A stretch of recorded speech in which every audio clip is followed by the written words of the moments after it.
Ralph saves 50 pesos in the first week, 70 pesos in the second week, and 90 pesos in the third week, and so on.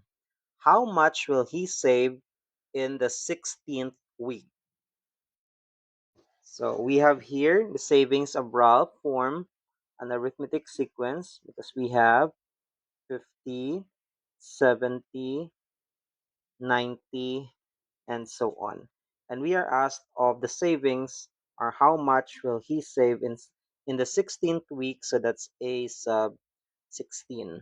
So what we have here is the first term, second term, and the third term. So our formula is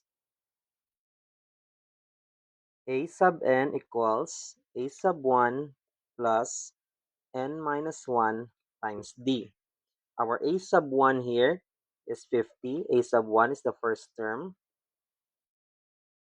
And then our n is 16 because we are asked of the 16th term. And the common difference d is 20. So from 50 to 70, that is 20. From 70 to 90, that is also 20.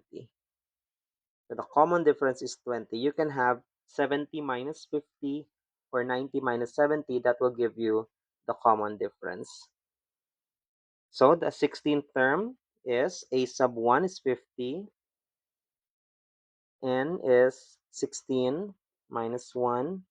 And the common difference is 20. So 50 plus 16 minus 1 is 15 times 20. That is 300. 15 times 20 is 300 plus 50. That's 350. So on the 16th week, Ralph will save 350 pesos.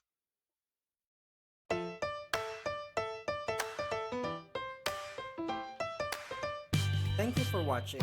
Comment, like, and subscribe. Bye!